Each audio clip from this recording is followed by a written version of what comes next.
Talent की भी कोई गुल्लक होती है? अगर होती है तो हमारे सामने बैठी। अरे सर, थैंक यू, बहुत बहुत स्वागत है आपका। बहुत बहुत शुक्रिया। तो फिर से आप एक नए किरदार में, नई कहानी के साथ और एक रियल कहानी के साथ पर्दे पे आ रहे हैं। तो सबसे पहले उस कहानी की बात कर लेते हैं, फिर गुल्लक में से धीरे धीरे धीरे धीरे सिक्के निकालेंगे। मिशन रानीगंज, ये फिल्म जैसा कि रेस्क्यू ड्रामा है। जसवंत सिंह गिल साहब कुछ माइनर्स हैं जो फंसे हुए हैं माइन के अंदर, एक कैलामिटी हो गई है, तो उसमें से उनको निकालना है। और अगला सवाल आपको शायद ये होगा कि मेरा किरदार आपका क्या है, किरदार तो वहीं से वो मैं जरूर जानना चाहूंगा। तो मैं उन माइनर्स में से हूँ जो कि नीचे फंसा हुआ है। अच्छा। हाँ, और ये जो लोग 60-65 लोग जो फंसे हुए हैं नीचे, तो मैं उनका लीडर हूँ और बहुत ही ज़मीन से जुड़ा हुआ और लोगों को समझने वाला इंसान, जज्बातों को काबू में रखते हुए आगे बढ़ने वाला इंसान। क्योंकि जिस चीज़ से आप जूझ रहे हैं, ज़िंदगी और मौत से जूझ रहे हैं बेसिकली आप वहाँ पर, तो पैनिक न करके थोड़ा लोगों को संभाल के चलने वाला, सबका ख्याल रखने वाला, उस तरीके का किरदार है। और इस फिल्म में जो बाहर लोग हैं, ऊपर माइन के ऊपर और नीचे जो लोग हैं, एक जसवंत सिंह गिल साहब जो हैं वो कोशिश कर रहे हैं कि किस तरीके से लोगों को बचाया जाए। तो आपस में जो गिव एंड टेक हो रहा है, ऊपर से बहुत कम है, बाद में आता है, तो उसमें फिर किस तरीके से चीज़ों को संभाला जाए, उसमें काफ़ी अहम। क्योंकि आप कोल माइन के अंदर है नीचे जी, तो जो मेकअप रहा और जाहिर है अंदर एक आपको दिखाना है कि भाई आदमी की हालत जो है वो खराब है जी, तो वो किस तरह से हुआ, वो कितना समय लगा उसमें? तो शक्लें तो एक जैसी हो जाती थी। काला काला कोयला है, कोयले की दलाली में तो खैर सब मुंह काला, हाथ काला, सब कुछ। जब अंदर जा रहे थे तब तो ठीक ठाक थे, लेकिन मतलब ठीक ठाक थे, मतलब उतना नहीं था, लेकिन अंदर आपका कोल पाउडर है, कोल डस्ट है, और बाकी जो कोल माइन के अंदर जो आपकी हवा है वो दूषित हो जाती है। तो और एक ह्यूमिडिटी है, एक ठंड है, एक वो तमाम चीज़ें हैं। तो उन चीज़ों को डील करने के लिए जो सेट भी बना था बहुत रियलिस्टिक बना था। और एक्चुअली जब मैंने साइन किया था तो ये जो कोल्ड डस्ट वाला जो है ना, ये कॉन्सेप्ट दिमाग में नहीं था कि ये भी कोई चीज़ हो सकती है जिससे आपको जूझना पड़ेगा। और वो कोल्ड डस्ट जो है ना, मतलब घुस जाती थी नाक में, कान में, तो और जब आप 1 घंटा तो नहाना पड़ता साफ होने के लिए रोज़, और 1 घंटा तैयार होने में लगता था। वो ये हर जगह वो तमाम चीज़ें लगाना पूरा, कि वो कंटिन्यूटी भी मेंटेन करनी है तमाम। तो वो दिक्कत, वो परेशानियां तो थी उसको लगाने में और उतारने में, और जो कोल्ड डस्ट घुसता था अंदर उससे डील करने में दुश्वारी बहुत होती थी।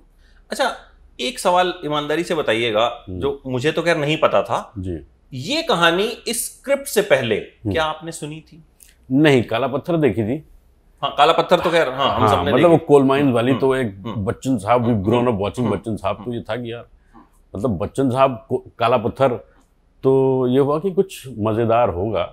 But when I read the script it was very engaging, और बहुत ही ग्रिपिंग स्क्रिप्ट थी, और रियल लाइफ इंसिडेंट से पे आधारित है। तो ऑब्वियसली एक उसका टेक अलग होता है कि ये फिक्शनलाइज्ड नहीं है, और हुई है ज़िंदगी में।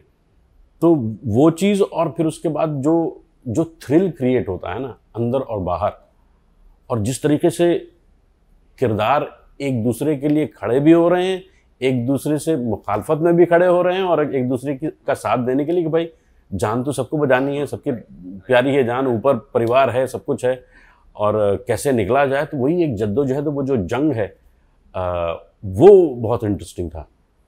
कुछ सेट पे कोई ऐसा वाकया हुआ हो जो, क्योंकि फिल्मों के सेट पे अक्सर चीजें, किस्से, कहानियां इसी से बनते हैं, कि ये हुआ या वो हुआ, तो कुछ ऐसा अक्षय के साथ या बाकी इतने कमाल के एक्टर्स हैं। जी जी, कुमुद मिश्रा, रवि किशन, पवन, बिल्कुल तो बिल्कुल, सब एक से बढ़कर एक एक्टर्स। बिल्कुल तो बिल्कुल। कोई ऐसा किस्सा जो जहन में रह जाएगा?